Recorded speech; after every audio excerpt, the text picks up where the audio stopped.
Okay. Good evening, everyone. We'll call the meeting of the City of Lincoln Park Mayor and Council to session, the meeting of October 18th, 2021. If everyone would please rise for the Pledge of Allegiance, which would be immediately followed by the invocation tonight by Pastor Gary Shipling of Blessed Hope Church.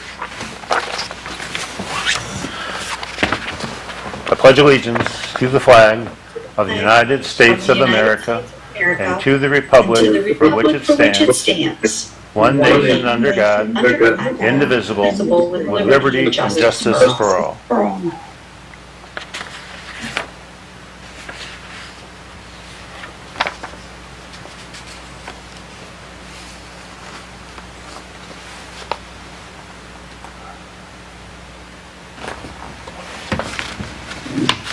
Pastor, you're muted, sir.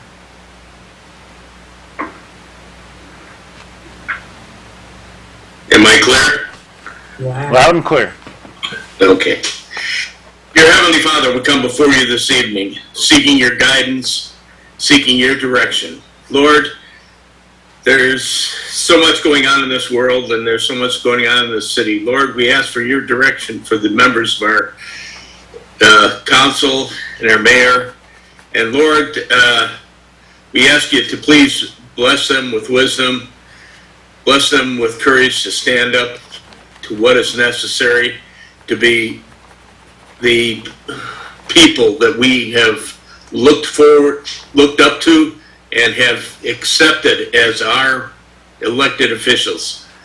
Lord, we ask for your protection for those who are in our military overseas, that you would give them assurance that you are with them. And Lord, we ask you to give our frontline people, the first responders, the police, the fire, give them the ability and the desire to put themselves first and to guide and direct them. And we ask this all in Jesus' name. Amen. Amen. Amen.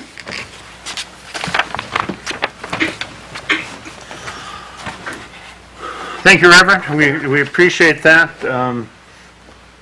Not everyone knows he was just asked to fill in on a very last-minute notice, so we appreciate him coming forward and the great job that he does for us, and not only that, all the good works that Blessed Hope does for everything in the city.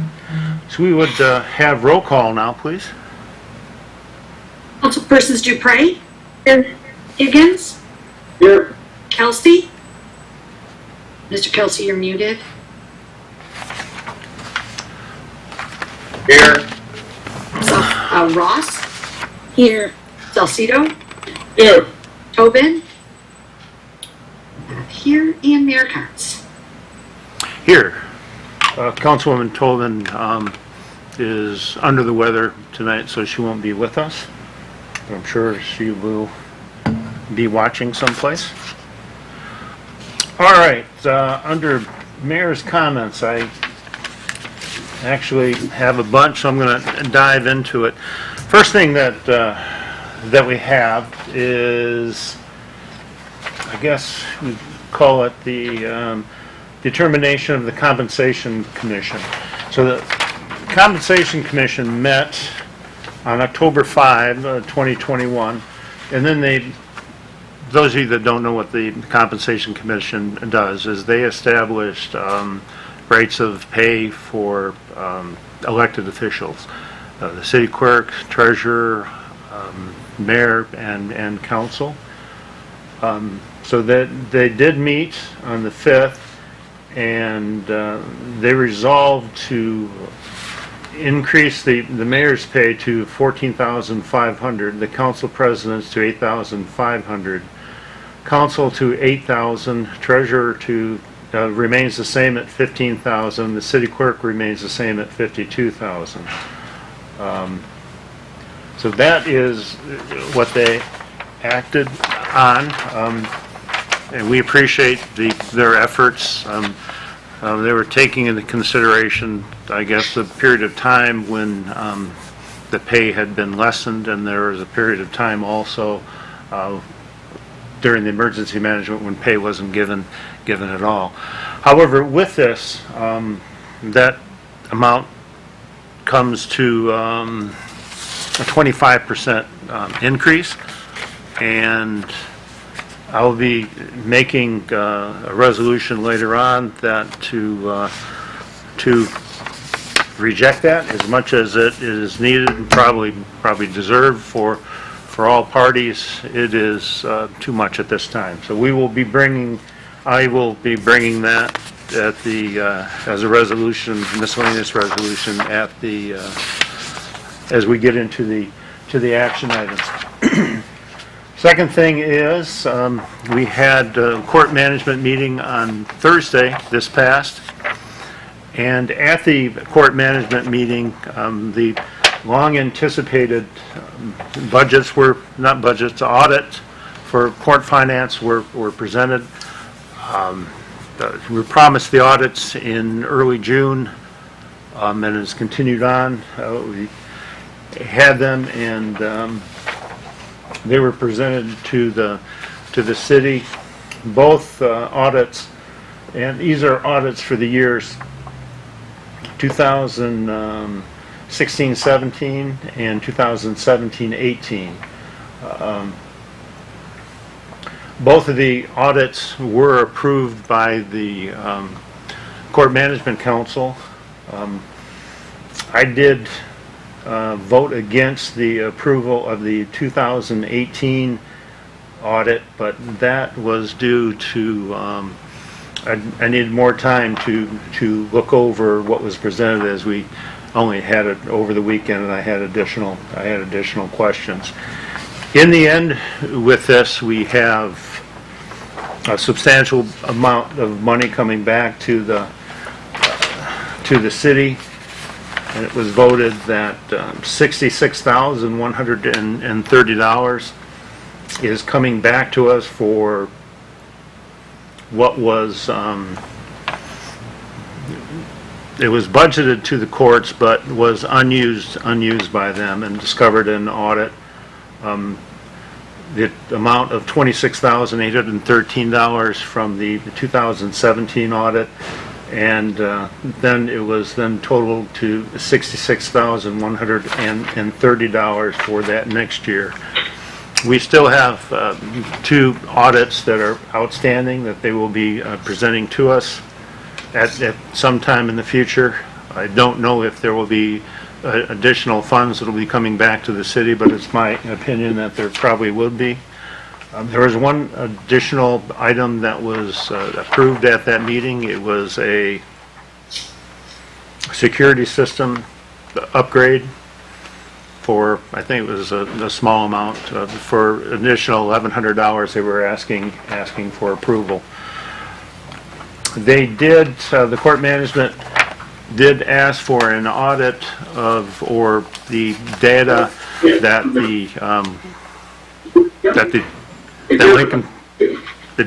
Lincoln Park spends. Excuse me. So they did ask for the data that Lincoln Park spends as for the payroll for the court. We take that information and we handle the payroll and make the payments, and then we bill the cities of Ecorse and Rouge. Our city manager has provided that information to them, and as with many other things, when the information is requested, it gets there in a timely fashion. Another meeting that was held last week was the Downriver Community Conference and the Mutual Aid. I attended virtually. We are going. Their budget has been approved. Email come through from Zoom. And dues are, I can report, are not increasing. The dues for this year will be the same as last year for both the Downriver Community Conference and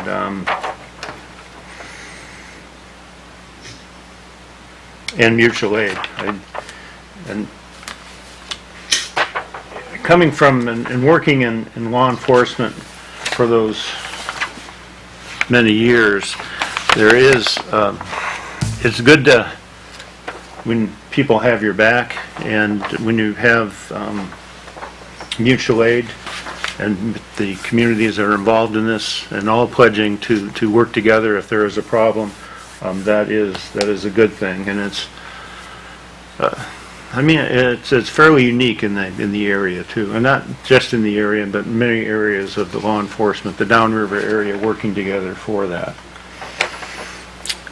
Last meeting that we had, I put forward a request to citizens that if they had construction in their neighborhood and that they discovered that there was a problem there or something that they thought was wrong, that was to reach out to either myself or another council person so that let them know what was happening.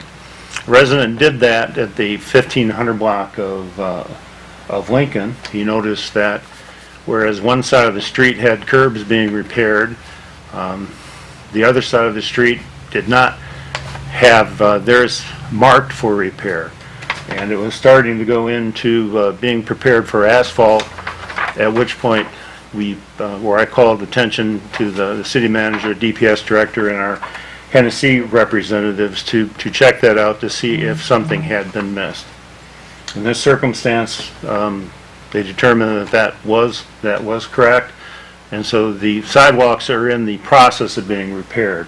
Not sidewalks, the curbs are in the process of being repaired. The asphalt had to be delayed for a little bit, but it is something that had to be done.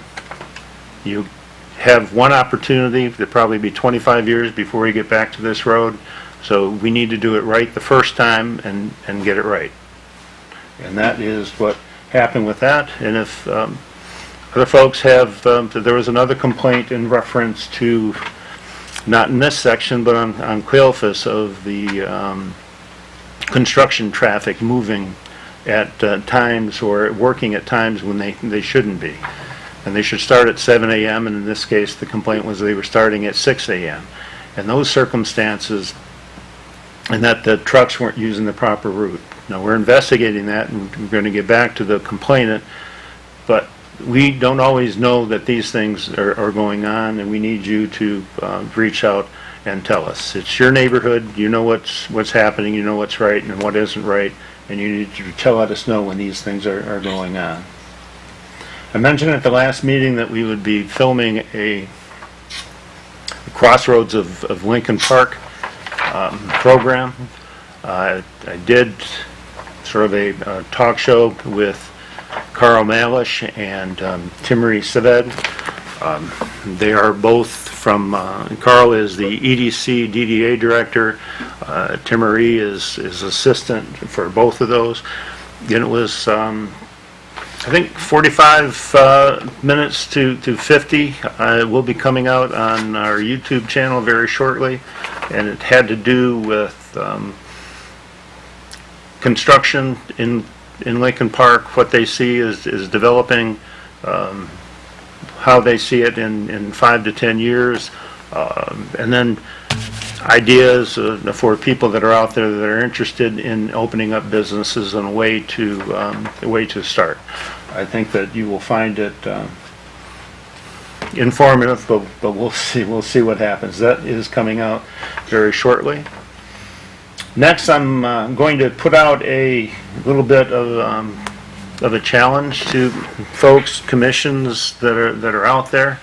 The Fantasyland and the Chamber of Commerce is putting out a Festival of Trees, and these Festival of Trees, there is an application of $50, and then you bring in your own tree and decorate it. As mayor, I'm going to be doing a tree. The Lincoln Park School Educational Foundation will be doing a tree, and it's a sort of a fun little thing, and just for bragging rights. So if you have an opportunity and you are pretty good at that decorating thing, then that should be something that you want to think about.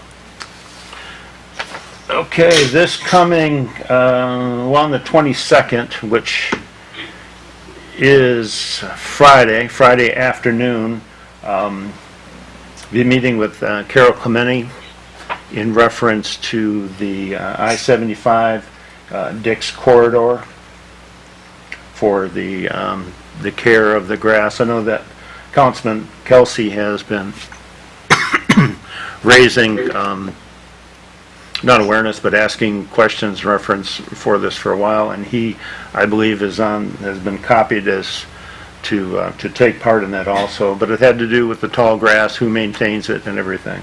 So we're going to get that to a head next Friday.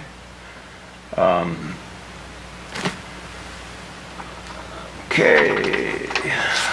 Then I have a notice from Chief Waters and Deputy Chief Lavis that come join the Lincoln Park Police Department in your favorite costume for emergency vehicle trunk or treat. Also joining us will be Lincoln Park Fire Department, Wyandotte PD, Gotch & Sons Towing, Lifeline Ambulance, CERT and Meyer. And this is Sunday, October 24th, 2021, between 1 and 3 p.m. And it's at the Lincoln Park Community Center parking lot, which is 3525 Dix.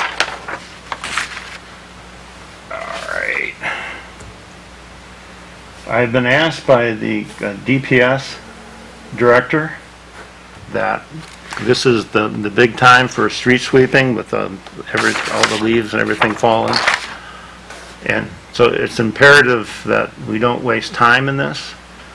So if it's during those parking times that you're not supposed to be there, you want your street to be done the right way, so you need to have your vehicles moved. The police department will be ticketing. It goes that any obstruction in the roadway is also causes problems for them.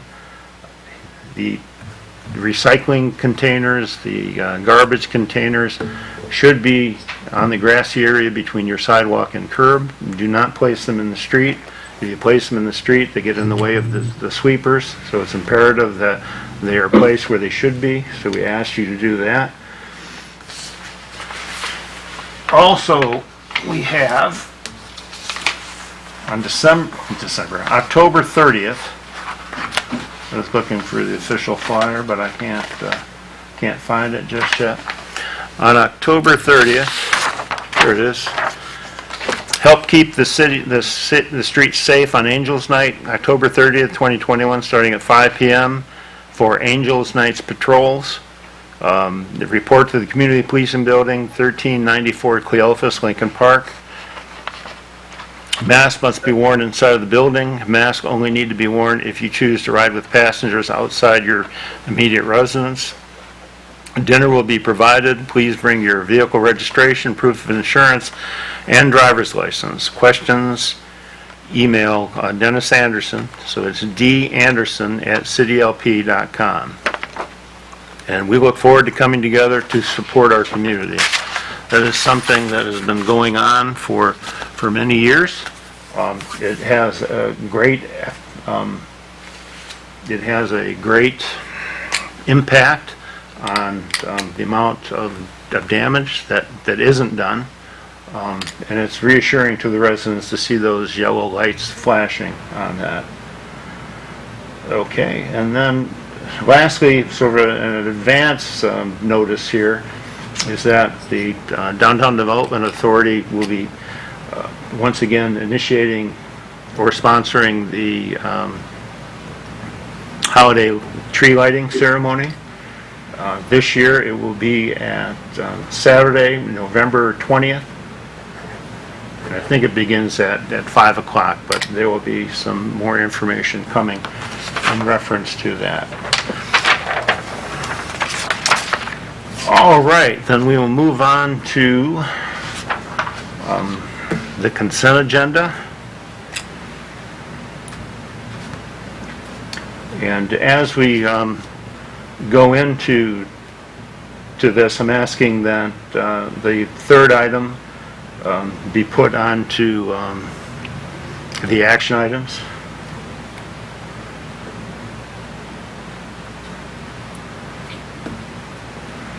Second. Okay. So resolved that the following items listed in the consent agenda be approved as presented to the mayor and city council. 1, approve minutes, regular meeting held October 4, 2021. 2, cancel public hearing, DDA strategic plan. 4, attend training, police. And 5, solicit bids, demolition, DDB structures. Sorry. So moved.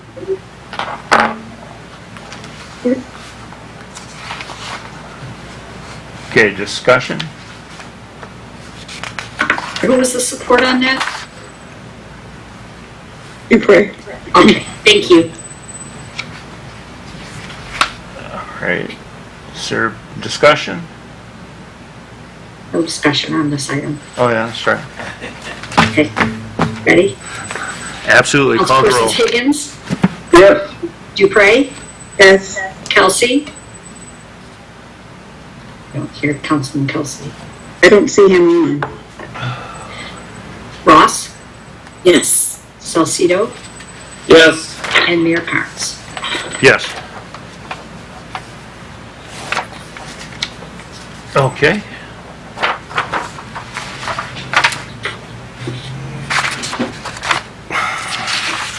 I got papers all over the place here. All right.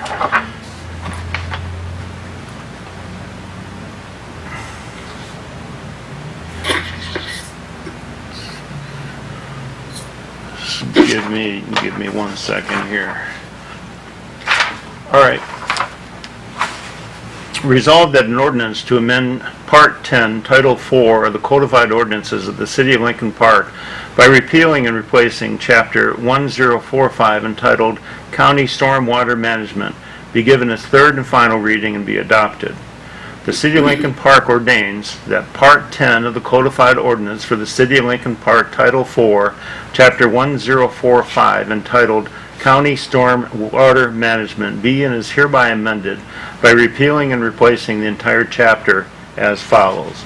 1045.01, Adoption of County Stormwater Management Ordinance.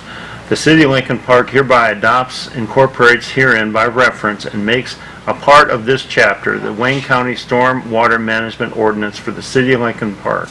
Copies of this ordinance as amended and adopted by Wayne County on August 19, 2021 are available for inspection and review at the office of the city clerk. So moved. I'll support.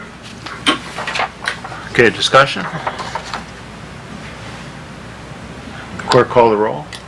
Councilperson Higgins, Yes. Ross, Yes. Dupre, Yes. Kelsey, see that cat?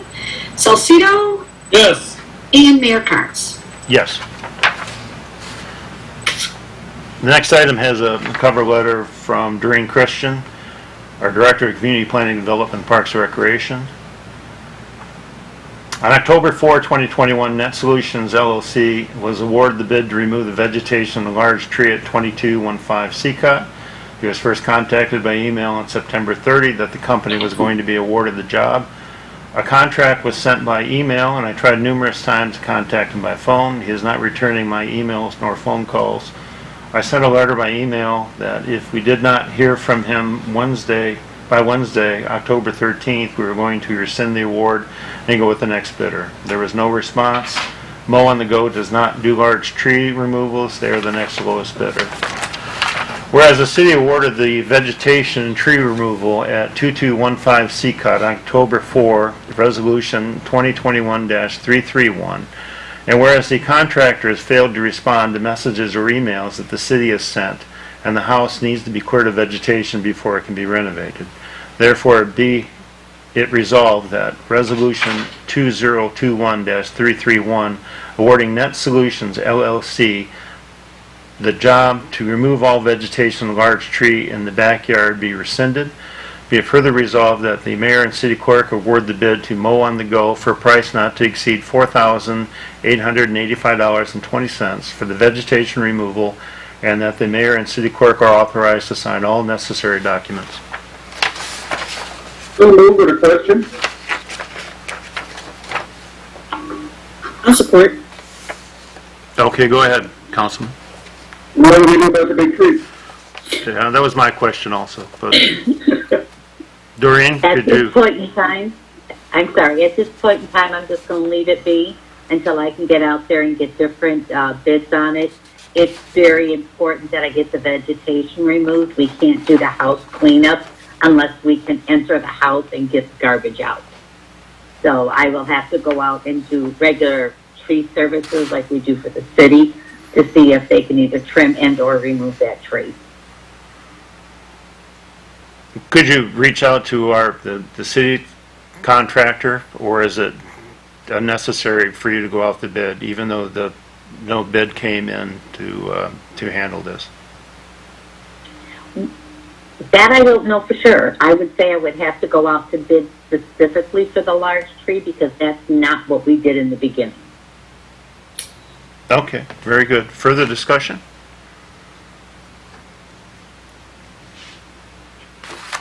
And clerk call May I the- ask through the chair? Yes, go ahead. For our legal opinion, can Ed give us an opinion on that if we can do that? Rephrase the request of the opinion. Well, they're asking if that's something that we can do. Are you knowledgeable on CDBG? No, I'm not, but I can venture a general contract. I'll go to the microphone, a general contract question, and Doreen would have to indicate whether this would meet the federal government guidelines. If you'd rephrase the question just in basic legal terms, and then we'll bring in the federal funds expert. Well, what you have is It doesn't do big trees, right. well, you have it was bid to remove the vegetation, and a secondary cost was going to be for a large tree that was on the property. The company that was awarded the bid in September had a price to remove the tree at $1,500. No contact was made with those folks to confirm or not. There's just no contact. So they were given a drop dead date of the 13th, which they did not comply with, and so they're moving on. But the next two people that also bid on that did not put any money down for the removal of the tree. They ignored that aspect. Well, you're free to modify any bid term under general municipal rules under this city's charter and under state statute, Your Honor. I don't know if there's any federal concerns in terms of the fact that CDBG funds will pay for this, but it would seem to you can bifurcate the bid and award the bid for removal of the scrub and then go out to bid or address the issue later, as the director has indicated, when it's time to remove the big tree.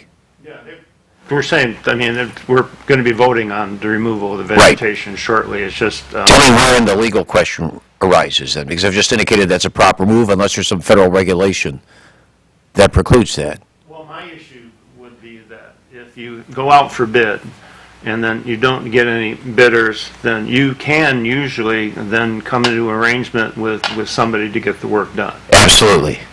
And that would be subject to CDBG regulations. The federal regulations state that we have to use our procurement rules.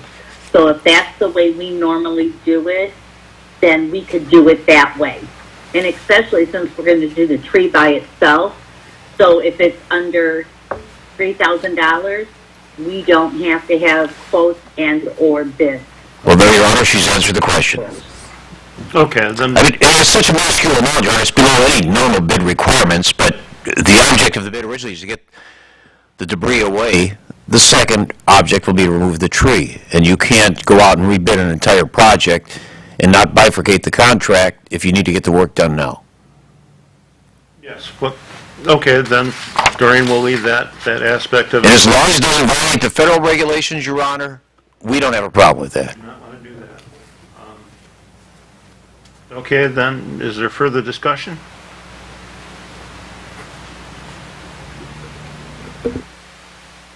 All right, then, clerk call the roll. Councilpersons Higgins, Yes. Ross. You're muted. Sorry, yes. Dupre, Yes. Kelsey, Yes. Salcido, Yes. and Mayor Carnes. Yes. Okay, the next item that we have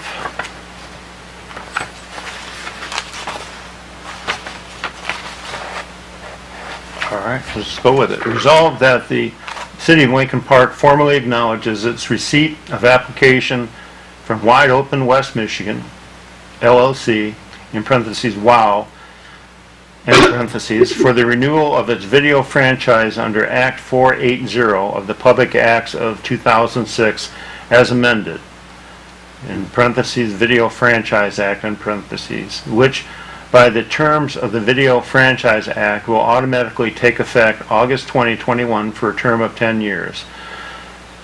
Further, be it resolved that the mayor and city clerk be authorized to execute the franchise agreement. So move. Support. Discussion? Yes, Your Honor, quick question, please. Yes.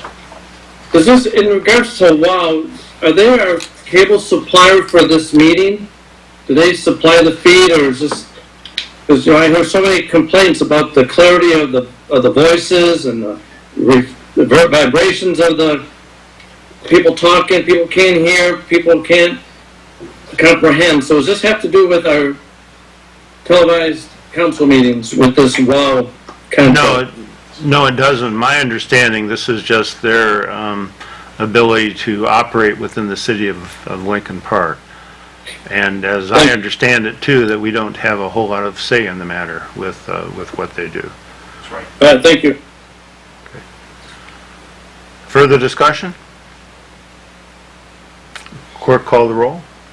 Councilpersons Higgins, Yes. Ross, Yes. Dupre, Yes. Kelsey, Yes. Salcido, Yes. and Mayor Pats.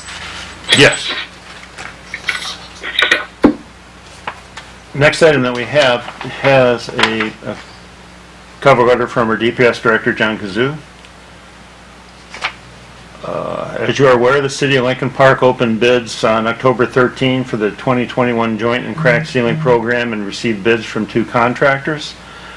Michigan Joint Sealing of Farmington Hills is the lowest bidder with a bid of $76,144.46, including the construction observation. The bids received were as follows. Michigan Joint Sealing, $76,475.50. Scodeller Construction Incorporated, $111,086.50. Michigan Joint Sealing is a reputable company capable of completing this work and has completed numerous joint sealing programs through the City of Lincoln Park. The total cost for the Michigan Joint Sealing to perform this work is not expected to exceed $84,125, which includes a 10% contingency to come from major road capital improvements. Okay, then we will jump into the resolution. Be resolved that the mayor and city council award the 2021 Joint and Crack Sealing Program to Michigan Joint Sealing of Farmington Hills, Michigan for total cost for Michigan Joint Sealing to perform the work is not to exceed $84,125, which includes a 10% contingency to come from major road capital improvements contractual services account number 202-480-818000 PS11 and local roads capital improvements contractual services account 203-480-818000 point PS11, apportioned as determined by Hennessy Engineers Incorporated. Be further resolved that the mayor and city council authorized to extend construction services of Hennessy Engineers Incorporated to assist the city with the 2021 Joint and Crack Sealing Program for an estimated cost of $5,524 to come from Road Construction Capital Improvement Account number 450-000-818000. So move. Support. Okay, discussions? Yes, through the chair, Your Honor, once again, I have a question. Yes, sir, go ahead, Council President. How specific is this joint crack sealing project going? What streets are involved? What roads involved? What houses involved? And then we get this on Friday, and after reading it, I don't know what they're gonna crack and seal. If we could have John Kazoo. Mayor and Council, if I could. Yes, sir, go ahead. Those are roadways that Tennessee Engineering has determined where there may be joints, or let's say concrete roadways, where the joints and or cracks, put the hot pour joint sealer in those roadways, and they would extend the life expectancy of those roads, and the same thing on some of our local roadways. There were actually 5 contractors that took out a bid package, but only 2, because of their present schedules and calendars, only 2 provided bids back to us. All right, and this work is gonna be done tomorrow, next week, before winter, next spring? No, it'll be done, provided we don't continue with the spring or the fall rains, because it has to be dry. It'll be completed this year. All right, And thank it you. isn't completed this year, it'll be finished in the springtime. Thank you. Further discussion? Clerk, call the roll. Councilpersons Higgins, Yes. Ross, Yes. Dupre, Yes. Kelsey, Yes. Salcido, Yes. and Mayor Carts. Yes. Okay. On our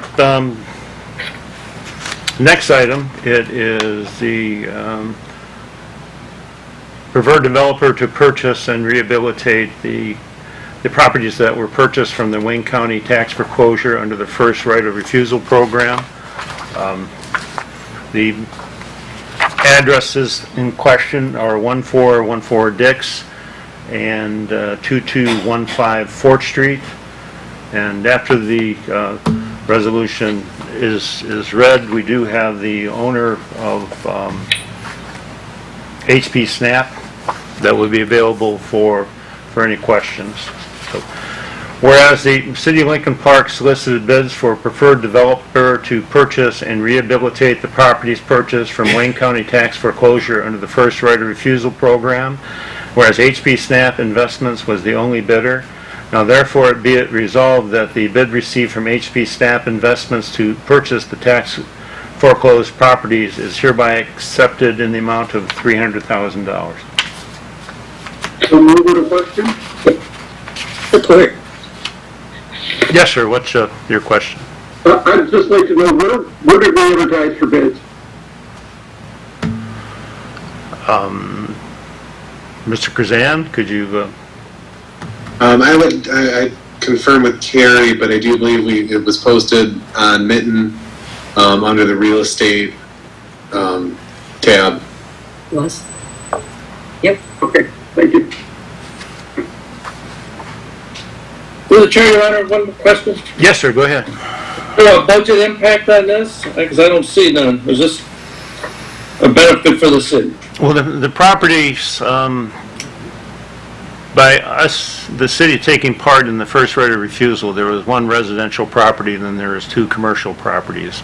The residential property was being developed by CDBG, and it was done under that program.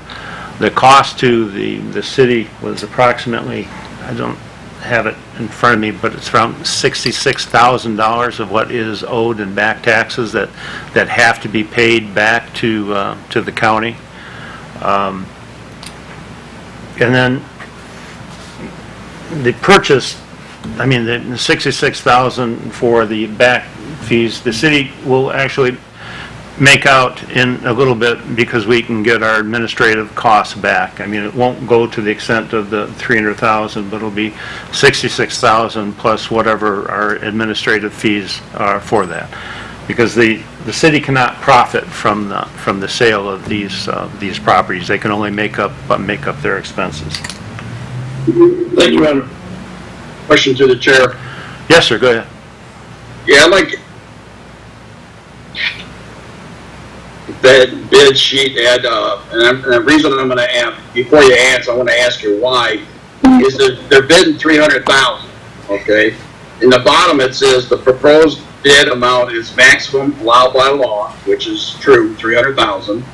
Michigan law requires a city to not benefit such sale beyond administrative cost. I mean, if I'm bidding 300,000, who's gonna outbid me? But if I'm not paying 300,000, I'm the winner. So I got a question, Ed, is that legal to do that way on this bid sheet? Through the chair? I don't know the answer. Yes.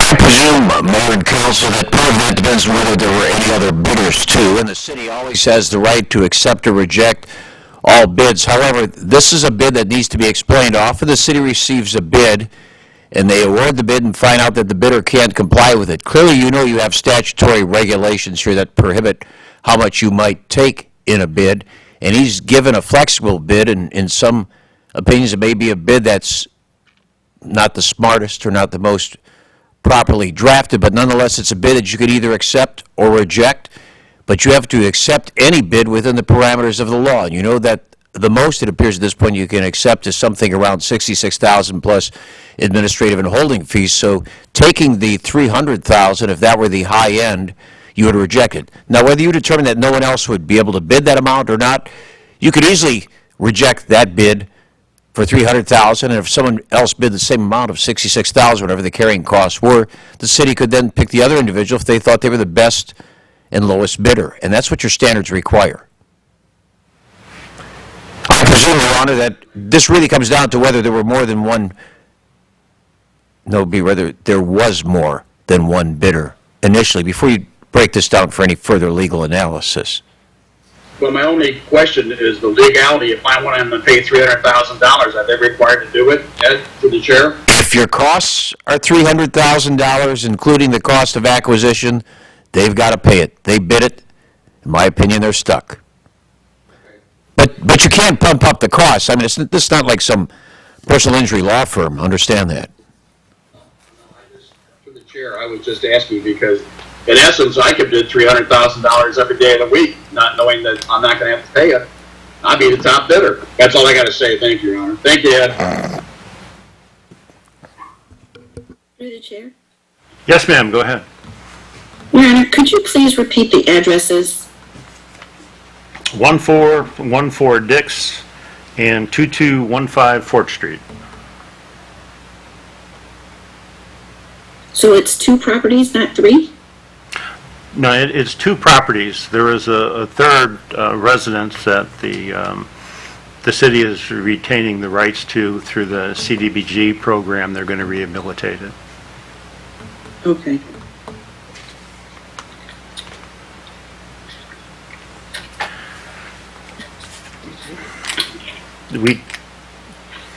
We do have the owner of HP Snap that is here to answer any questions.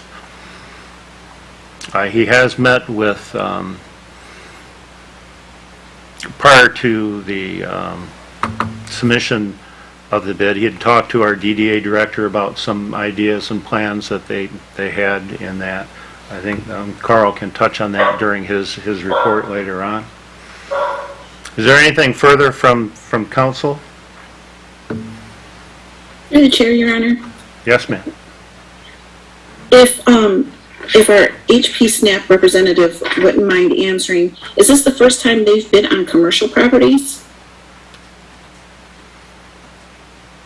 Because I'm used to the residential, because I know, like we've gone through tours of the homes after, Ms. Ross, can you hear me? Yes. Okay, this is PD and Dadniak. Did I pronounce your last name correct, sir? I'm sorry. Yes. Thank you, Mayor. Thank you, City Council. Yes, the answer is we have in the past worked with Lincoln Park. The address is 1088 Southfield. That was the property in tax foreclosure maybe about 3 years ago. Through this process, we acquired the property. We invested into the property. We partnered with the building department to enhance the property, and we rented to the property that 911 vendor that you selected a couple of years ago. They are using that property for their office, and so yes, we do have experience in this area. Of course, we have developed more than 100 properties in Lincoln Park so far. Most of you have visited those tax foreclosure property. They mostly in residential, but with other cities and with Lincoln Park, we have done commercial development as well. Thank you. Now, PD, with this property, you have 1 year to bring both buildings up to standards. That's correct, right? Yes. I mean, the buildings are not doing well. They've been vacant for a while. I think we have not gone inside because we don't have the authority, but we have looked at them from outside. And they require a significant investment to be re-rented or to find a new business owner that want to start a business. We had some initial discussion with Carl, the DDA director, to maybe bring a small restaurant and subsidize the rent initially for them to develop a business there. So there are a few ideas that Carl has that we want to implement with these properties. Peter, you had mentioned that you did or your company in Southwest Detroit had an incubator for small businesses? Yes, so we do have office right now. Of course, we have an office in Lincoln Park, but we also have an office in Southwest Detroit, and sizable Hispanic population that we have been able to work with them, not only on the residential side, but also on the business side. Okay, and I understood that you had potential clients that may want to relocate to, or locate in the buildings that you're talking about, particularly Yes, the 4th that's Street correct. property. Okay, is there further questions for Mr. Dandiak? Yes, to the chair, I'd like to ask a question. Why did you bid $300,000 when the properties aren't worth that much? Councilman, what happens, we have an experience with other cities. We actually did the same thing in the past as well with Lincoln Park, because sometimes what happens is the city, because of the condition of the building, city building department sometimes invest emergency money into the property, whether, walls are falling apart, something is falling apart, there is a huge water bill, there is a significant garbage that needs to be moved. So sometimes city incurs a lot of costs related to maintaining this building. So what we do is we try to bid up to a certain amount that we think, that we could afford to get these properties in case it incurred more cost.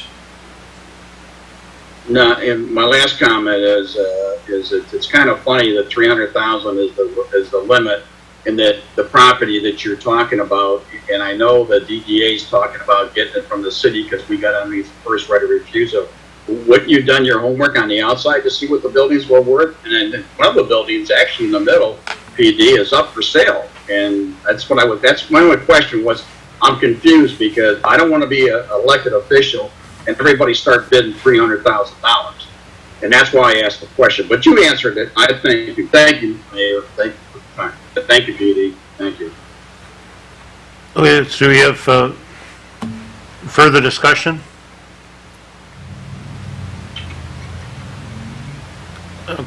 Okay, we'll call for the roll. Carrie? Councilperson Higgins? Yes. I'm sorry? Yes. Yes. Okay. Ross? Yes. Dupre? No. Kelsey? No. Salcido? Yes. And Mayor Carnes. Yes. Okay, thank you, Ms. Dandiak, for being here today. All right, we'll move on to... Next item has a cover letter from the Chief of Police, Raymond Waters. And that the Police Department is requesting the Council waive the bid process and grant the Police Department permission to purchase 3 Panasonic Toughbook computers from CDWG, and they have provided a state bid quote for the purchase.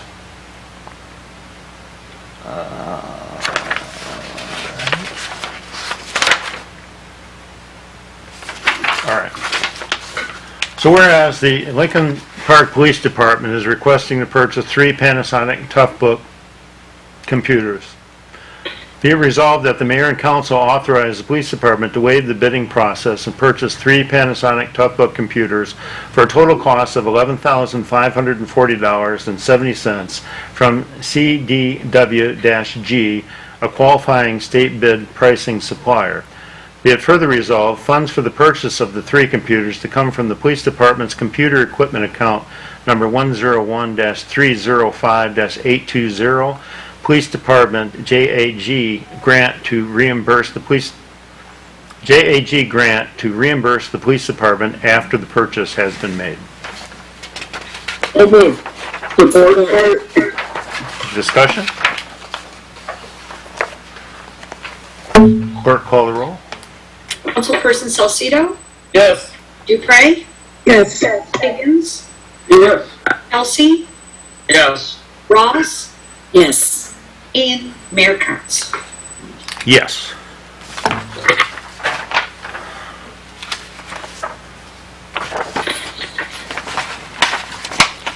So our next item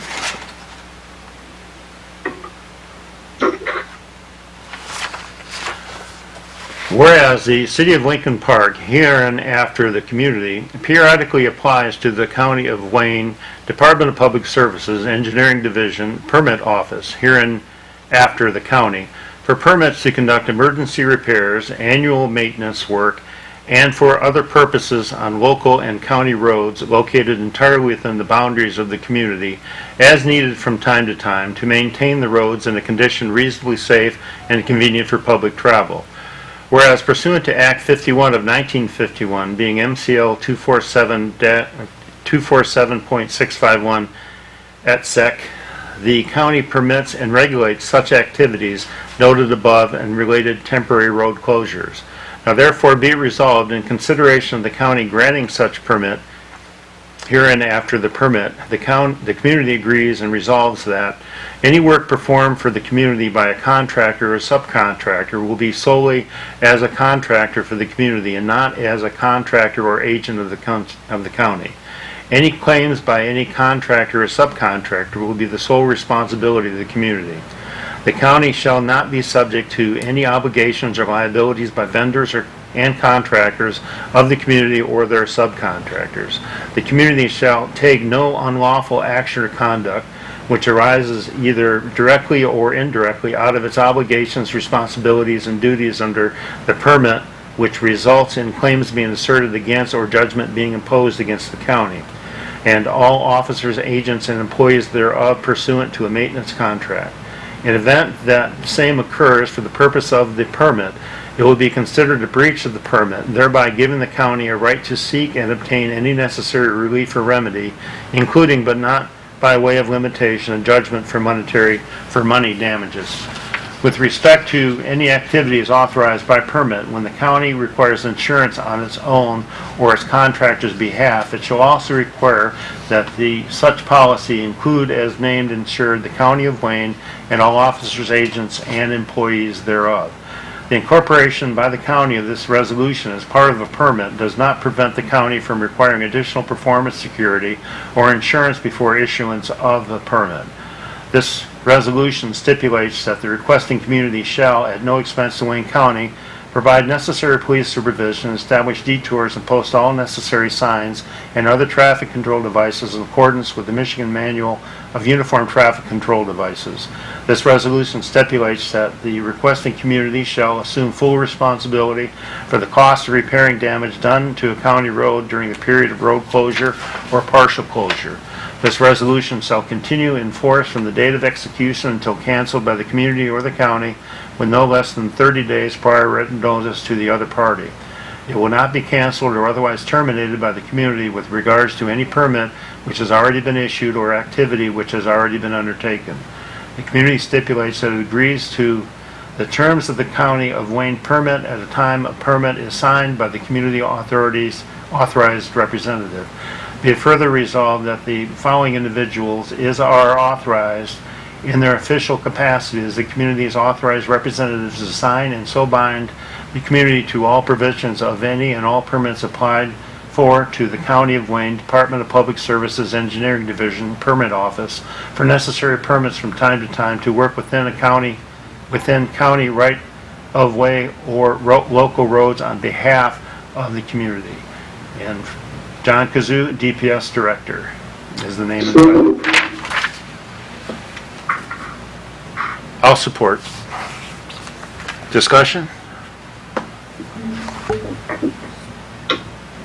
Okay, clerk, call the roll. Councilpersons Higgins? Mayor Carnes? Yes. Councilpersons Dupre? Yes. Kelsey? Yes. Ross? Yes. And Salcedo. Yes.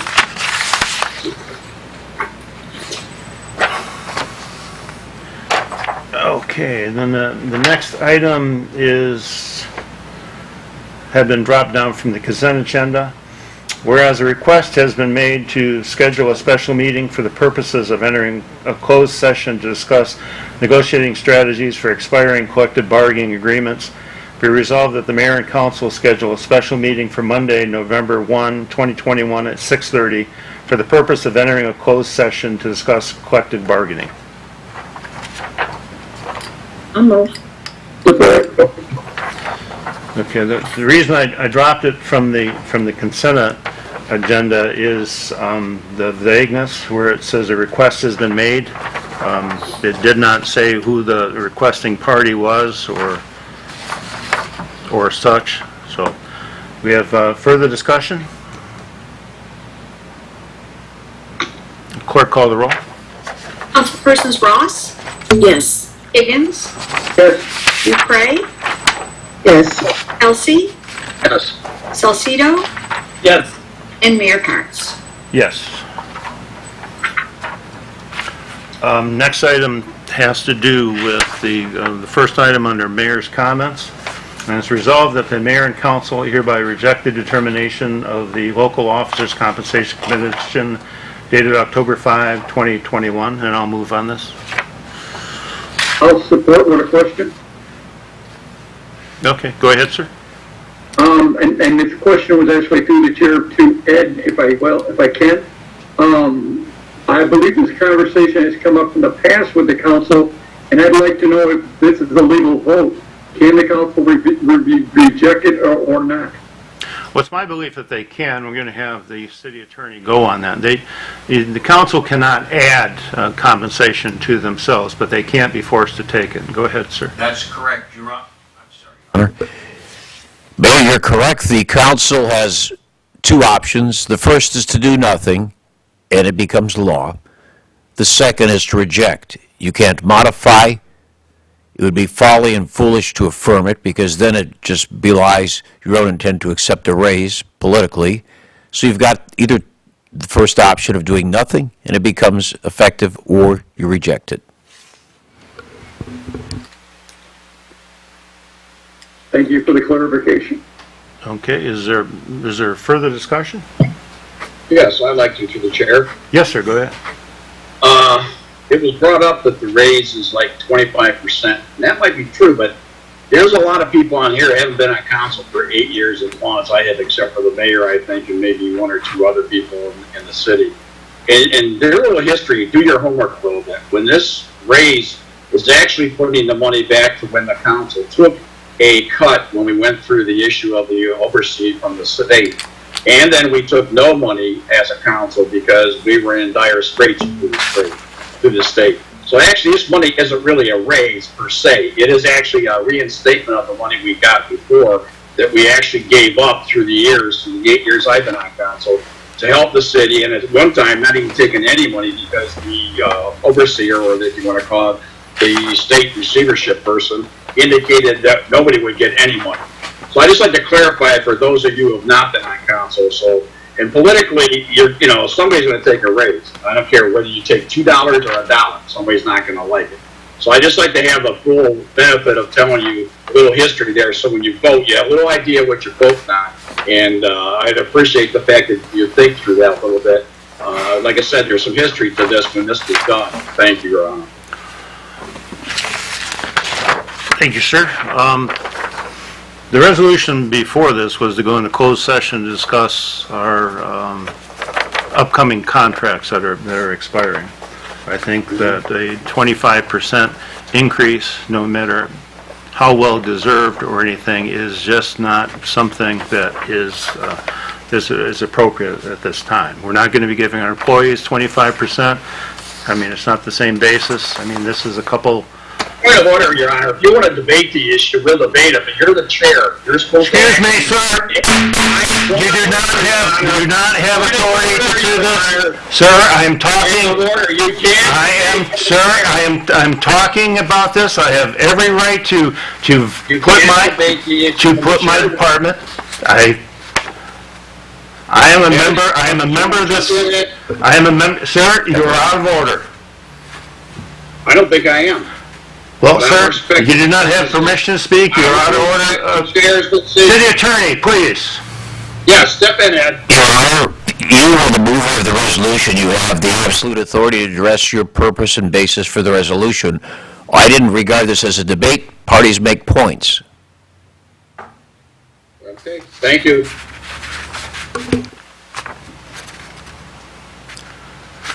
Okay, I'm not finished yet. I'm not finished just yet, sir. Oh, go ahead. It would not make a good point. We are heading into negotiations. 25% is a substantial amount, and nobody else is going to be getting 25% at all, let alone this. We are still in struggling circumstances, and it's not the right thing that we should be doing as mayor and council. Council President, go ahead. Yes, I know, I do see the determination of compensation commission under mayor's remarks, but I don't see it on the agenda. Why are we even bringing this up today? How come it's not on the agenda? Because, sir, it was brought up during the mayor's comments that this is the action that the compensation commission took. So we either take action at this point or we let it go into law. That is why you have a resolution in front of you. Because the resolution doesn't act till November 10th, if I'm not mistaken. Yeah, there's a time. So, I mean, I'm just saying, I didn't know this was coming tonight, all right? That's all I'm saying. I know they talked about it on October 11th, but I'm fine. Just let the chips roll here. Further discussion? Chair, I'm going to follow up with another legal question from Ed. Can the mayor put a miscellaneous on without a second? If a council does, I know a council needs a second to put a miscellaneous on. Does the mayor need a second? Well, we'll need a second for it to be an effective resolution. Was there a second this evening, Mayor? I wasn't paying attention at that time. The mayor brought it forward. You often bring resolutions forward at the end of the meeting, Councilman, where you want something addressed. So if there's not a second to it, it dies for lack of a second. You're already into discussions, I would presume, having not listened to who supported it, that there was a support. Otherwise, you have no business discussing it. Was there support, Mayor? Yes, All there right. was.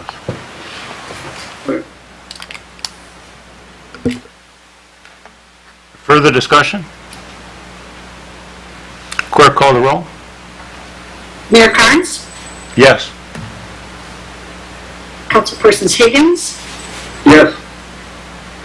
Dupre, Yes. Kelsey, No. Ross, Yes. and Salcido. Yes. Motion passed.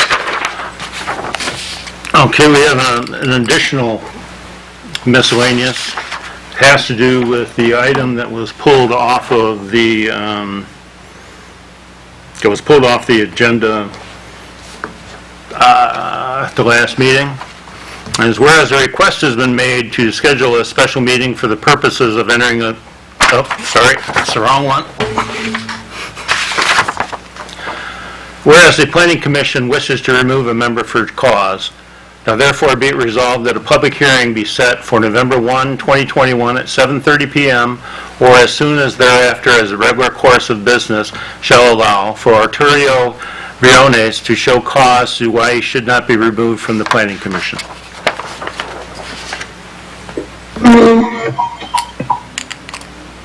Support. I'll second. Okay. Discussion? Through the chair, Your Honor. Yes, ma'am. Your Honor, I thought we had 2 commissioners on that original resolution.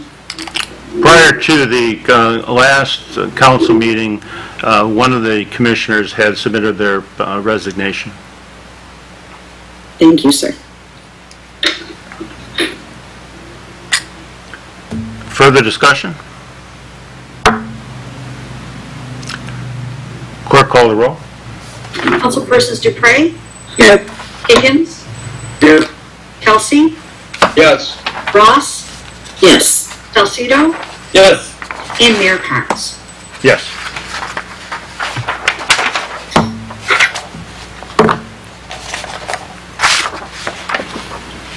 Now we have accounts and claims payable. Resolved that the accounts and claims payable for those items greater than $25,000 be approved as follows. A land construction sidewalk repair program work completed 9/10 and 10/4/2021, $48,705.22.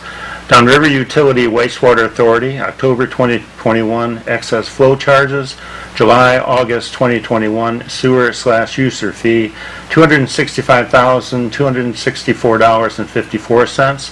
GV Cement 2021 concrete reconstruction program number 9, $101,118.74. Great Lakes Water Authority, August 2021 billing for water, $211,071.80.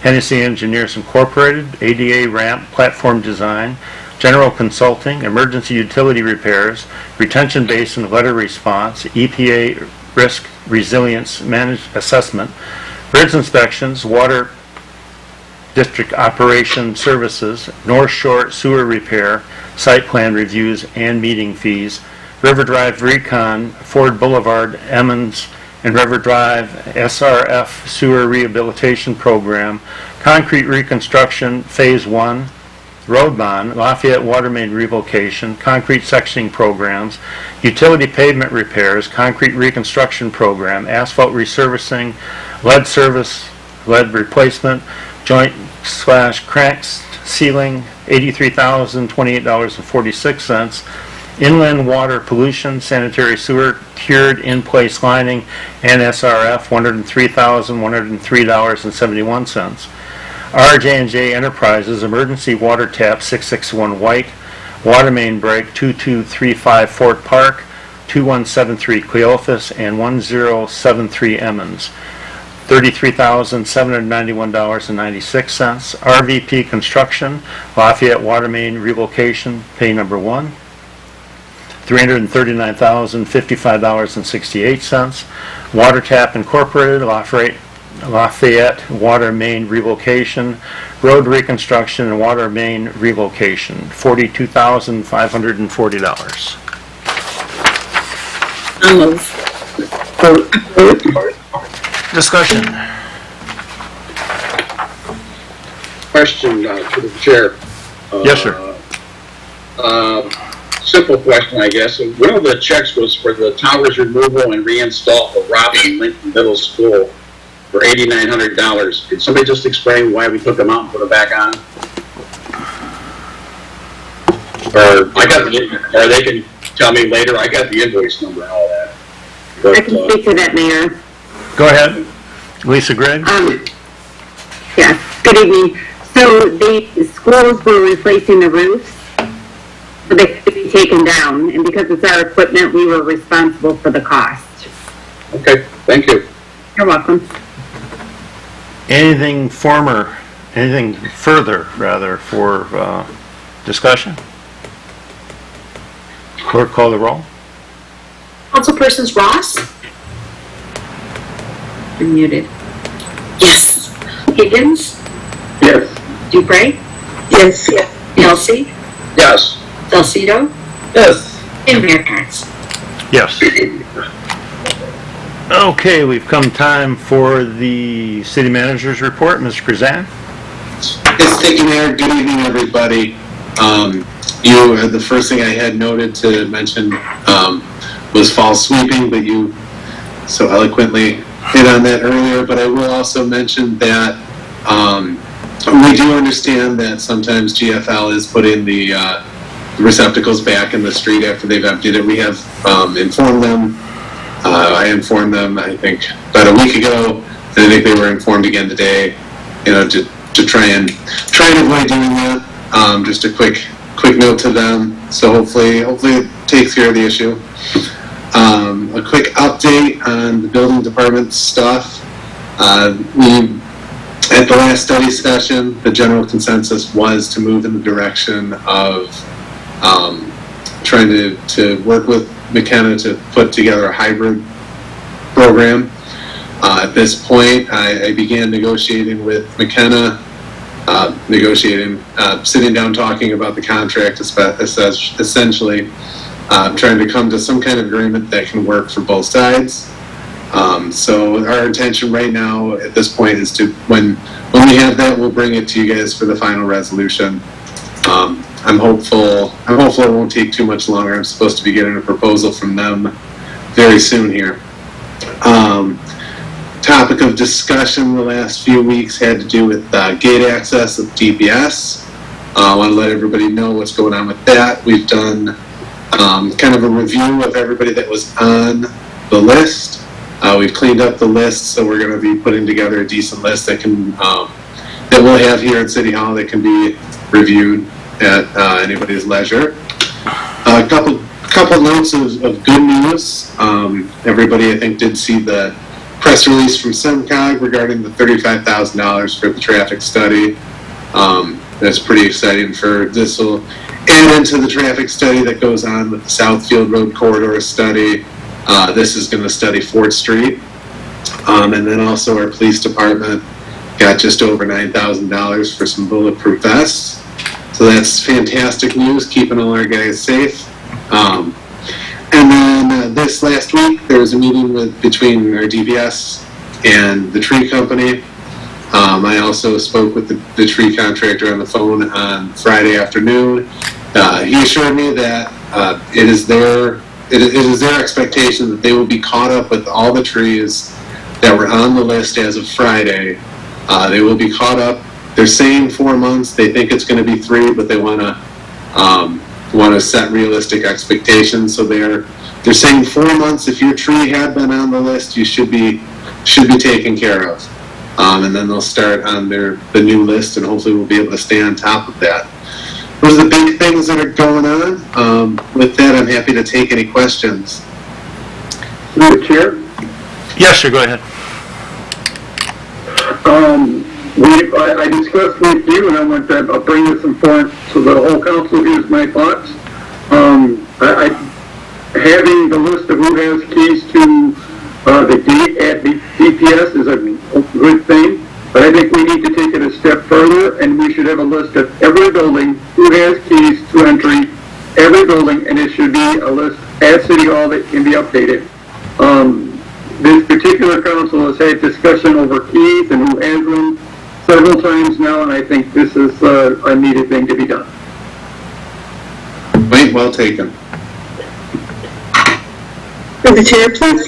Yes, go ahead. James, and I don't know if this would be you or John Kazoo actually, but do we have a final date for yard waste pickup from GFL? I believe we do, and I think John has it at the tip of his tongue. Go, John. You're on mute. Can you hear me now? Yes. All right, it should be the end of the first week in December. Thank you. John, that can be pushed back if... Question to the chair for the city manager, if I may. Just a moment. John, hang on. John's done. Are you done? I'm not sure. Go ahead, sir. James, did you see in the Free Press today they had a big article on how the cities can use that money from the government? There was a lot of concern from a lot of cities the way it was restricted and the way it was thing. Have we got any input from anybody, or that's, it was in the Free Press and probably the first part of the 3rd or 4th page of the Free Press today was a big article from different cities out of state as well as in-state complaining about how we're handicapped by how we can use it. You don't think that they're going to change that, or that would just scuttlebutt that people are complaining about? I didn't see the article, but we've been saying all along that essentially there's only kind of 4 buckets that you can pull from for this funding. Thankfully, not thankfully, on our end, a lot of the things we would like to do, we're able to do under the bucket that is revenue replacement. We had a pretty substantial loss in revenue that we're able to show that year, and that freed up some of that money. But even if we put all of it into infrastructure, it still wouldn't be enough. We would not be at a loss for places to put that money, to be honest. Okay, so we're not really affected by it, basically. I don't think so. And with my conversations with Plant Moran on it, they're pretty much in the same boat. Okay, thank you. Thank you, Ron. Through the chair, Yes, ma'am, go ahead. James, either you or John, when are we actually starting to sweep, and how many sweepers do we have working?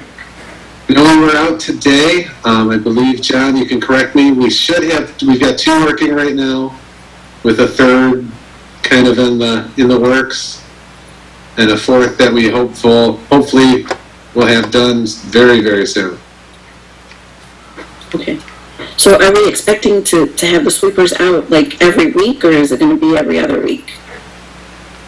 If I could, can everybody hear me? Yes, go ahead. We started out with 2 sweepers presently. If everybody looks out their window tomorrow morning, majority of the trees are still green. The leaves have not, we've had a few leaves come down, but they really haven't started yet. But once they really start coming down, we will have 4 out. Right now, we're only running 2. Okay. So, quite honestly, we could still just ask for a little help if you've got leaves in front of your curb, just to go ahead and sweep that up for us. Yes, please. And I noticed, James, that on the website, under the police department, there is a new tab called towing services, but there is no information under yet. We're still working on that? Yeah, we are. I saw Ashley working on that today, I believe. So, okay. It is one of the ongoing updates we're doing. You may have noticed, gave me the opportunity to talk about it, but if you go to the agenda and minutes section of the website, you can actually find all of the various boards and committees. So it's a little more streamlined and easier to find as opposed to being kind of spread out throughout the website. Okay, thank you. Through the chair, Your Honor, please. Yes, sir, go ahead. First off, for Mr. Kazoo, regardless of the time of year, isn't street sweeping maintenance that should be taking place at any time, not just in the fall? Yes, sir, you are correct. Thank you. Mr. Kazan, I have a couple questions for you, my friend. Yes, sir. Is the tree list up to date? I have 4 properties that I haven't really followed up on, and I will on Winchester, New York, Riverbank, and Wilson. If I go on the website tomorrow, will that website be... I think right now, I think there is a disconnect between the tree list that we have that does populate the tree list that's online. I think it needs a quick update through our GIS contractor. So we'll work on that and try and get it done this week. All right, last question. If someone has a city tree touching their house or a branch hanging over their garage, but the tree is healthy, what do we do? Because I have 2 instances where that has happened, and I'm not getting nowhere with that. So, talk to me, John. I would recommend that those individual branches be trimmed off of the roof and over top of the garage. I would hate to lose a good, vibrant, healthy tree over a singular branch, but the branches should not be hanging on the house. Got you. And my last comment, DTE came by and did Riverbank, and they did a wonderful job. I know that has nothing to do with us, but I just want to thank DTE for coming out and getting the trees off the wires. And that's all I have, Your Honor. Thank you very much. Okay, sir. John, do you have, the tree list is not just for removal of trees, it is for trim, correct? There's two lists, one for removals and one for trims, yes, sir. And we have a present list, but those lists are always, it's a dynamic list because as council members or citizens or anybody requests us to review a tree, whether it needs to be trimmed or removed, that's a very dynamic list. And as we take from the top of the removal list and from the top of the trim list, we're always adding more trees at the bottom of those two lists. So, but the company, our contractor says that they're going to have it done by January, right? Or by spring anyway. 3 to 4 months for the present list, yes, sir. Okay. There was one home that I mentioned that had been on the list for about a year and got missed. But you guys are going to be going through each of those that are due for removal and make sure that no one gets missed or passed by this time. And trims also, yes, sir. All right. The 3 to 4 months is for all work, removals and trim. Yes, sir. Okay. Anything further for the city manager? Okay, hearing none, then we will be moving on to the department head report. We have the Economic Development Corporation and the Downtown Development Authority Director, Carl Malish, who is with us today, the Executive Director. Hello, everybody. All right, Carl, it's all yours. It's all yours, sir. Okay. James, do I have permission? Thank you.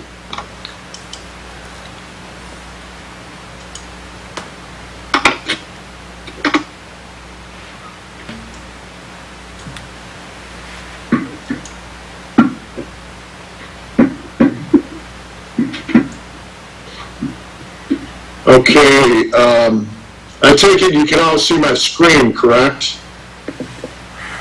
Yes. Okay. Is it a full screen shot? Yes. Okay. Okay, thank you. Yeah, what I've done here is put together a little work program review for the work that we've been doing with the Downtown Development Authority and the Economic Development Corporation. It's pretty fresh off the presses and includes everything essentially since I've started working here, and that was in September, actually September 1st of 2020. The very first item that I was confronted with was picking up on the program that the city was funding with CARES Act funds through the Community Development Block Grant Program. With all that pandemic, there were funds available for small businesses that needed some help to get through the pandemic. I did not start this program, obviously. It was being administered through the city's Community Development Block Grant Program. But for the sake of beginning to keep track of what's going on in the city with respect to businesses and the like, I started to keep up with what was going on. At last count, and Doreen would correct this if it's inaccurate, but at last count from the information I got from Doreen, there were 14 businesses that were assisted with Lincoln Park CARES Act funding since the pandemic started. I also discovered that some of the businesses in Lincoln Park were also receiving funding, similar funding through Wayne County government. And in fact, there's about 3 dozen plus or minus businesses that receive funding through Wayne County. With respect to the funds that we had originally programmed through the CARES Act for business assistance due to the pandemic, there's still about $85,000 left. And James and I have been talking with Doreen about implementing some reprogramming that could either use some or all those remaining funds for information technology improvements to the city website and the like, or possibly for downtown placemaking. With respect to our Downtown Development Authority, I think everybody's familiar with how the city's DDA is implementing projects and trying to improve the downtown. Basically, we're following the national Main Street approach. There's something real important with the Main Street approach that I think gets overlooked quite a bit, and that's that most of the heavy lifting for these programs is not done necessarily by city staff people, but the activities and so forth are done through volunteers. There's 4 standing committees with the DDA right now: organization, promotion, design, and economic restructuring. All these committees now have a chairperson. The design committee is the most active. That's chaired currently by Leslie Wilson. I noticed that she's in the audience this evening. She may want to speak to some of this later. But these standing committees can't get the job done in terms of organization, promotion, design, and economic restructuring without getting citizen volunteers to be part of that effort. We're working on strategies to try to get more citizens involved, and we'll see how that goes in succeeding months.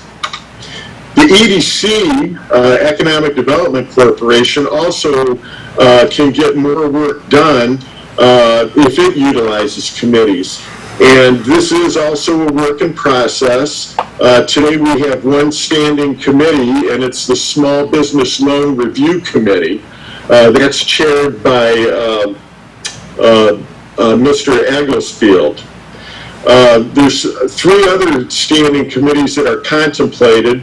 A committee that would be banking liaison with funding or banking companies that operate in Lincoln Park, real estate liaison, and also a committee that would deal with the subject of entrepreneurship.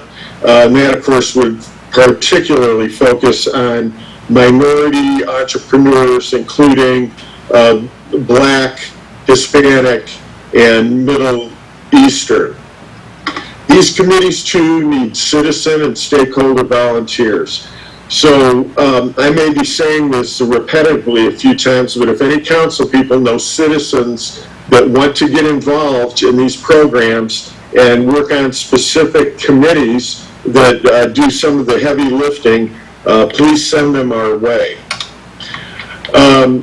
We are also, as you know, dealing with downtown events. The 4 annual banner events that the Downtown Development Agency,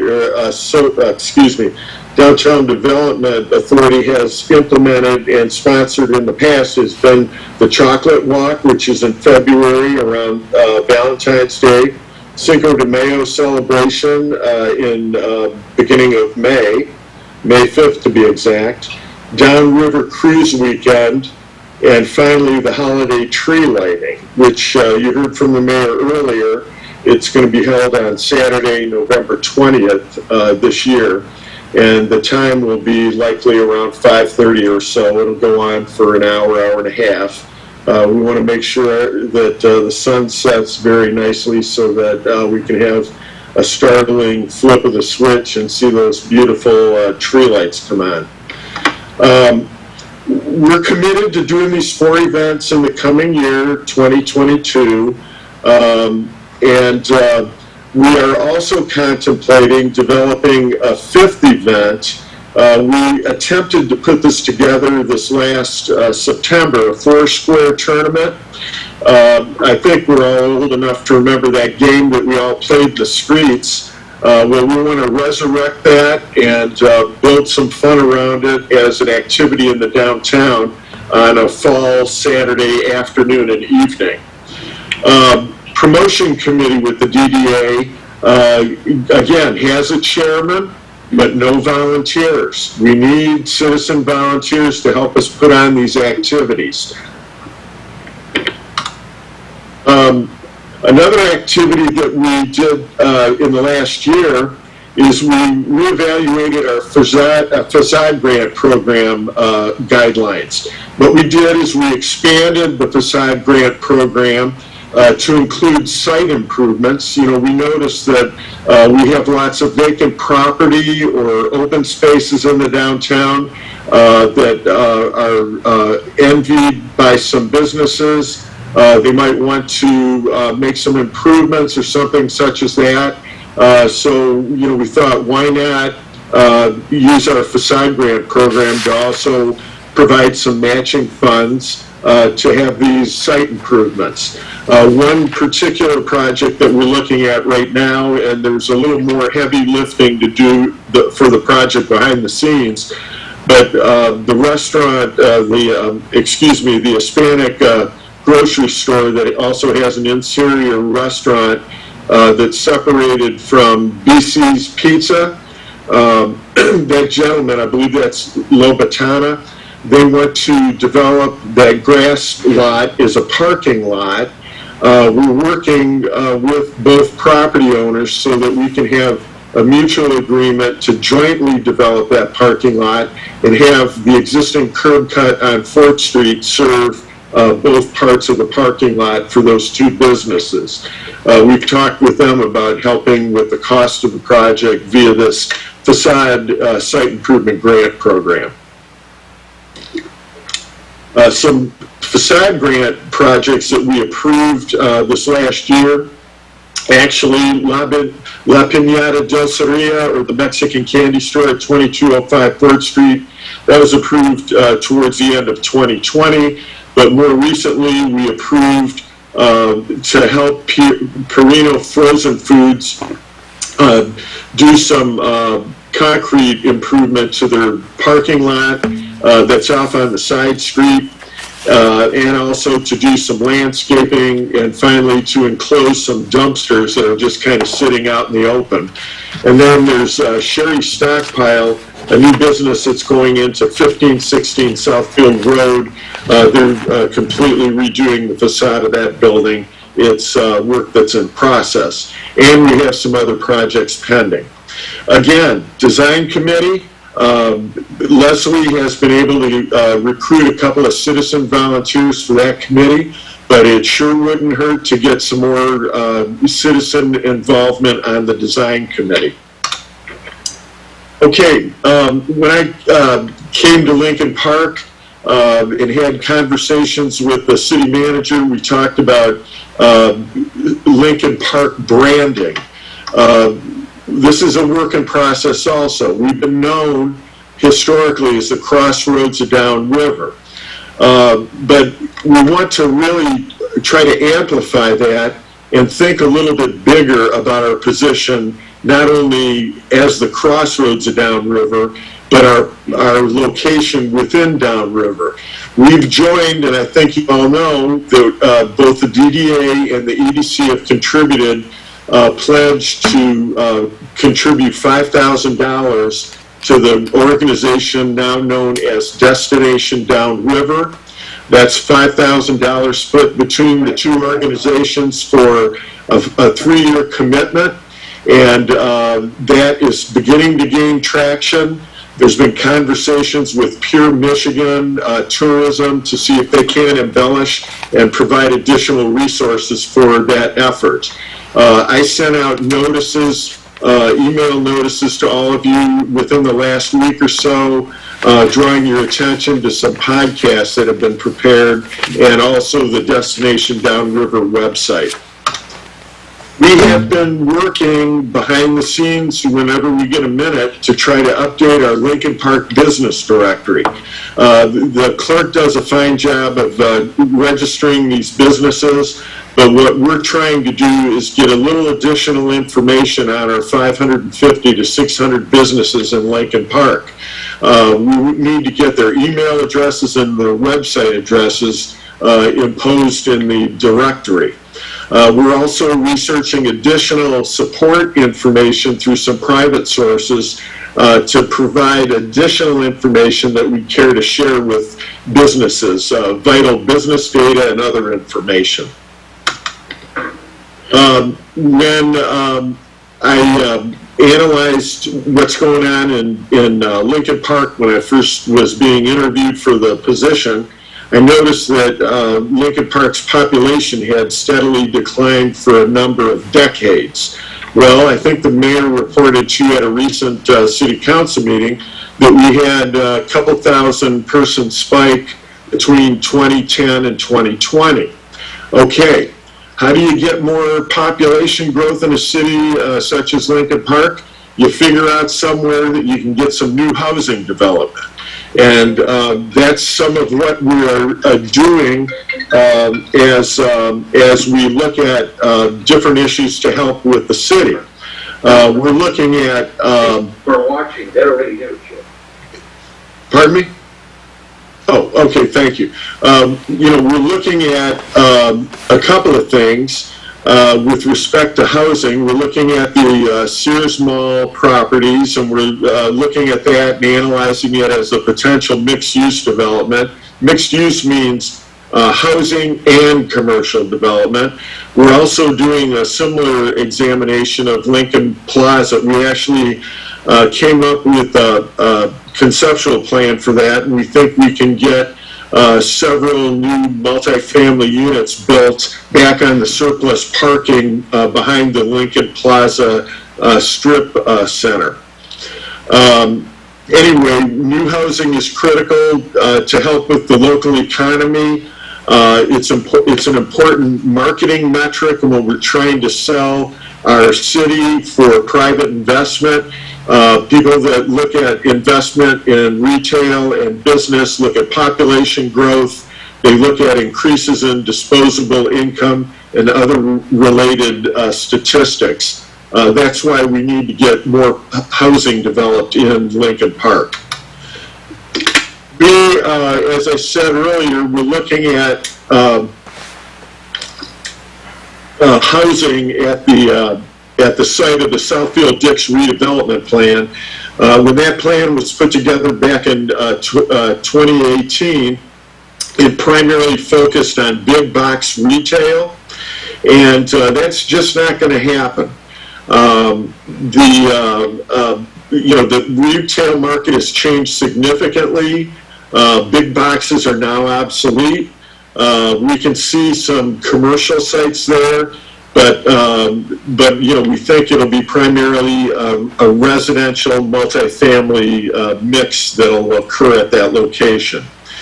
I'll be getting back to the Sears site in just a little bit during the presentation. Dix Commercial Corridor Plan. This had entered our program. This was a project that the Economic Development Commission was very interested in implementing. It's kind of been put on the side burner, though. We've had some other things that have popped up in the way of corridor studies that have kind of supplanted that. This is something that we need to do. We're talking about the stretch from Outer Drive to Southfield. In due time, we'll get back to that project. Redevelopment-ready communities. The EDC staff, DDA staff continues to chip away at preparing best practices. We got a draft citizen participation plan that's about finished. We're going to circulate it, as I indicated, at our joint development boards meeting from a couple of weeks ago. We're going to circulate that to all the boards and commissions that have anything to do with development to see if they make any suggestions, and we're advocating that they use it as a template to ramp up their citizen involvement and so forth for their public hearings and planning ventures. We're also continuing to have our semi-annual meetings with the development boards and commissions, as I mentioned. We'll have another one in the spring of 2022. We are at the staff level and internally discussing with the city manager a rewrite of the city's zoning ordinance and other business regulations and our code of ordinances. This is something that was spelled out in our master plan that was adopted in November of 2019. We've waited long enough. We're going to get this underway.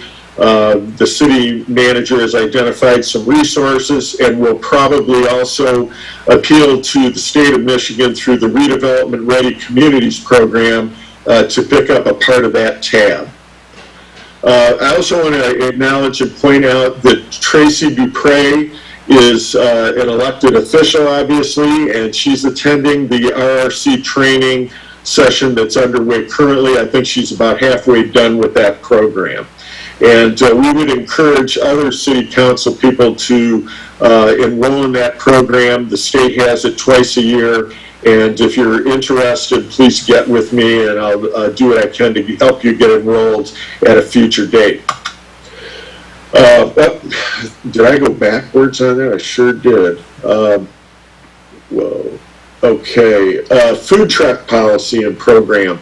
I think you recall that we adopted the food truck ordinance this past mid-2021. I want to point out that, we had questions that came up about, will this regulation work? Will that regulation work? Would it be better to do it this way? Whatever. I want to point out that, we never had an ordinance like this in the city before. If we see issues as the food trucks start to come to our town, we can make changes to those regulations as needed. But I want to point out, as of today and to date, no vendors have placed food trucks essentially anywhere in Lincoln Park outside of city-sanctioned events. The COVID pandemic has likely influenced the slow start to food truck activity in Lincoln Park, and the DDA staff is going to be working here shortly to prepare and execute a more productive effort with advertising and outreach to stimulate food truck activity in the downtown in 2022.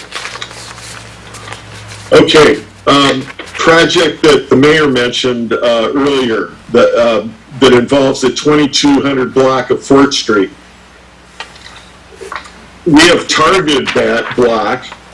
That's, again, east side of Fort, 2200 block.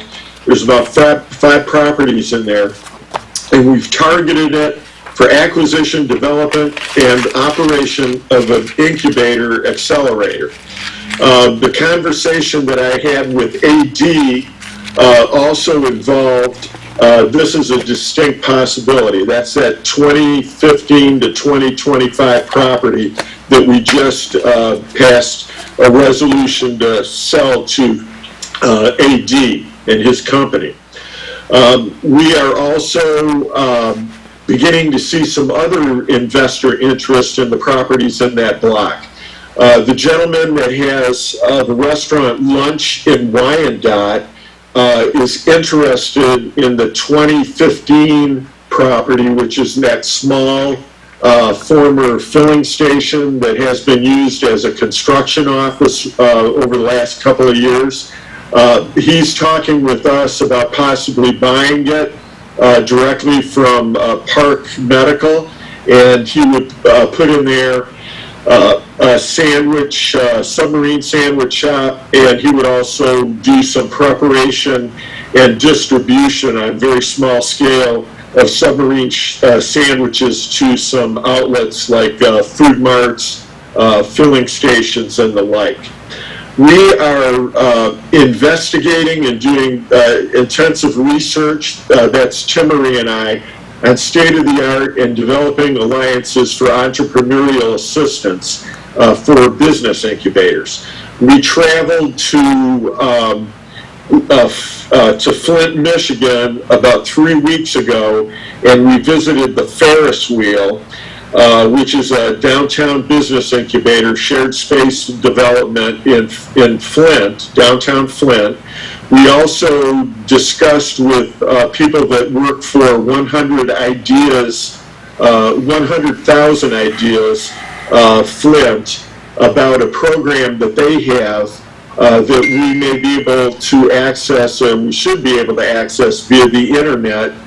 They take ideas that potential entrepreneurs have, and they help them determine whether there's actually a market feasibility for their idea.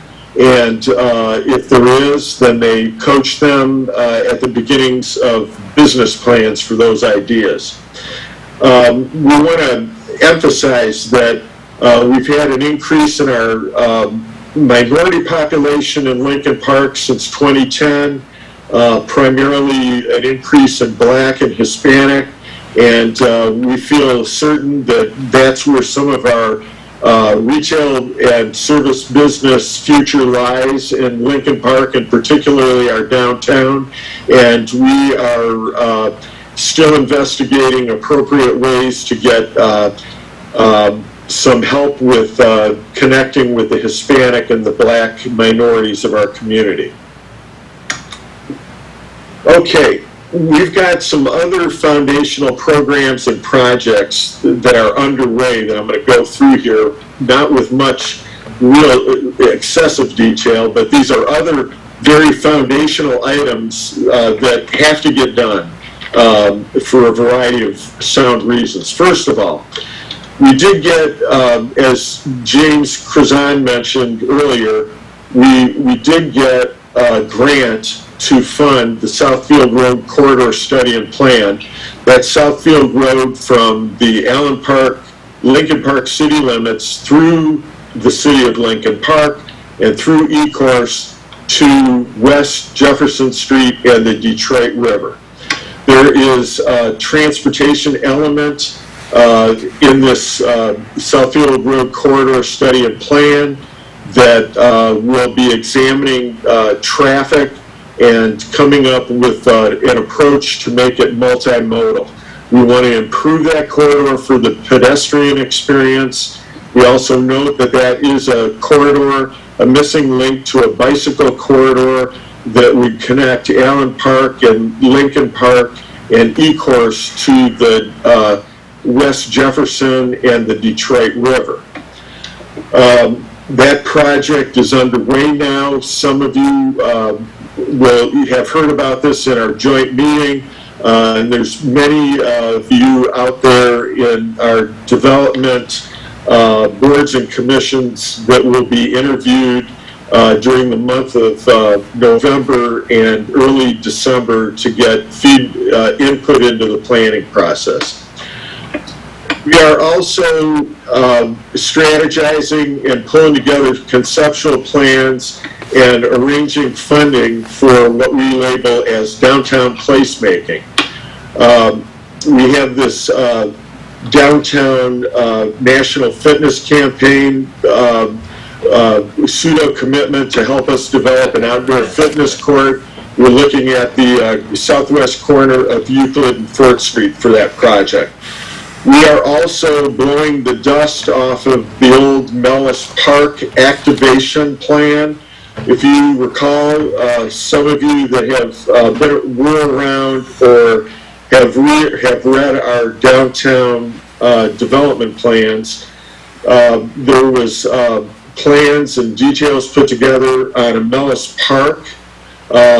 Problem is, Mellis Park was going to cost back several years ago about $900,000 to $1 million.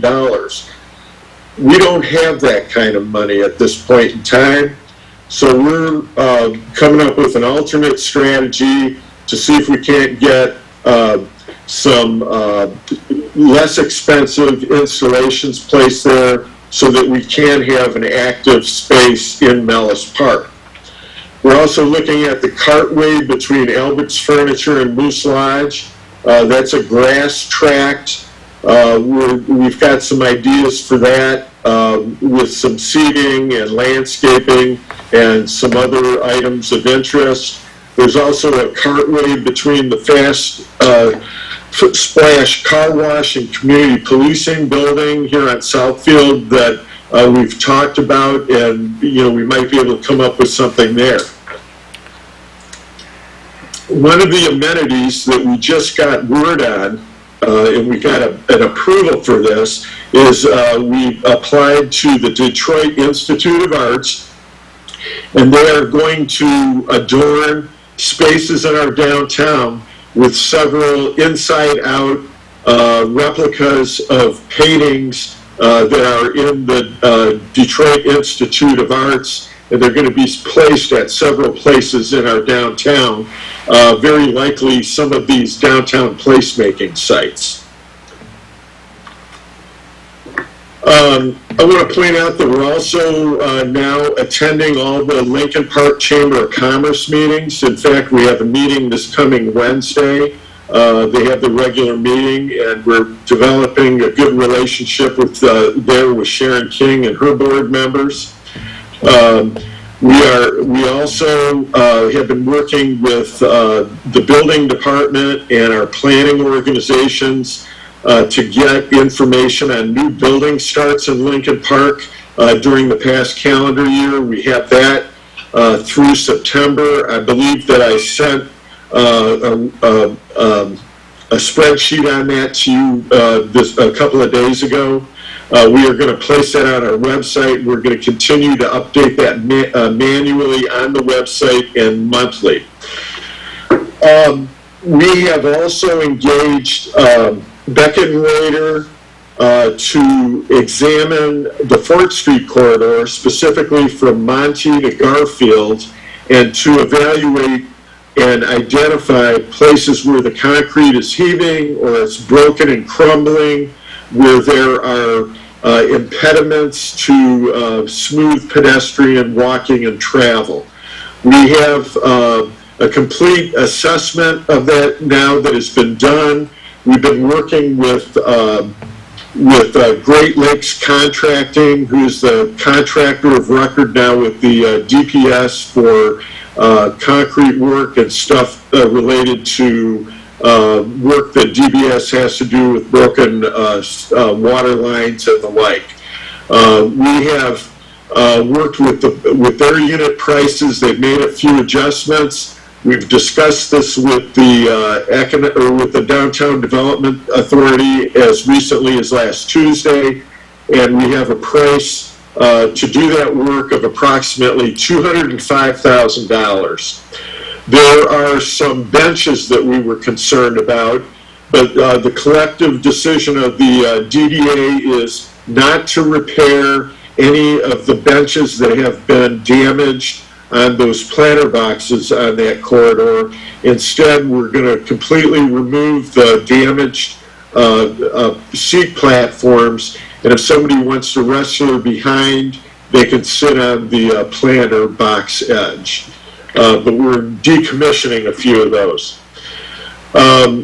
We also, I think I brought this up before, but it needs to be said again and again, because this is another item of significant cost that we cannot possibly afford to implement at this point because we don't have the money. But we have 4th Street alleys, roadway stubs, and parking lot areas from Seacott to Southfield, behind the frontage of the west side of 4th Street, that are in deplorable condition. We keep getting calls constantly from businesses that say, when are you going to do something about those alleys and the parking lots and so on and so forth? I looked at the cost estimates that were prepared a couple of years ago, and you can count now that they're going to be about $2 million to fix all that pavement. Where's the money going to come from?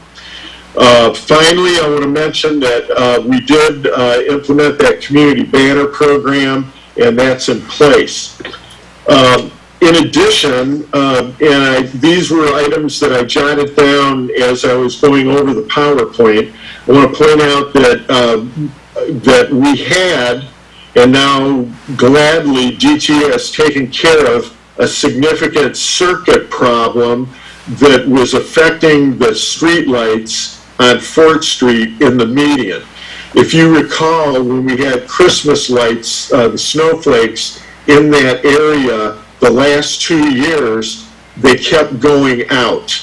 That was because there were bad circuits there. I talked to them several times, and I convinced them to go ahead and replace all those circuits and boxes at no cost to the city. We paid a lot of money previously to install that lighting system. It wasn't working. We, knock on wood, we think it's corrected. We'll be checking that out as we ramp up with the snowflake lights for the Christmas display. There was also a tree grant that a former employee, Giles, had received. It wasn't implemented for any number of reasons. That got implemented this spring. Those are trees that are planted in the median on 4th Street, essentially between Seacott and about Keppen. Also want to thank John Kazoo and the street department for helping with that project. They've installed the trees. Thank you so much, John. And they also helped with some watering when we had a little bit of a drought earlier. Let's see here. The mayor mentioned the Lincoln Park Crossroads production. And I want to leave you with two things. Okay, first of all, in 2019, the TIF laws that the DDA follows were tightened up, and there's a requirement now to have 2 public meetings, informational meetings, during a calendar year or fiscal year, take your pick, so that we can provide information not only to the public, but also directly to the taxing entities that have the pleasure of letting us have their tax that's generated off of the assessed value in the district. Second, we have a TIF district, and those dollars that we receive are, if you read the statute, they're really supposed to go towards public improvements. We have, though, for many years, been using all those proceeds from the TIF district, not only for an occasional public project, public facility project here and there, but we also use that for operating expenses. It's entirely possible that when we have these public meetings, informational meetings, and if the tax entities come forward and examine our program, they might ask a question, and that question might be, why don't we have a bid district in place in the downtown to cover operating expenses? I'll leave you with those thoughts, those final thoughts, and I'd be glad to ask or answer any questions you might have. When do we set our clocks back? Is there any comments or anything for Carl? Okay, Through the Carl? chair, Your Honor. Oh, go ahead. Thank you. Carl, I just have a quick comment. And that was that I've seen those 100-year banners. Yes. Very nice. Just wanted to say they look very, very nice. Thank you. I want to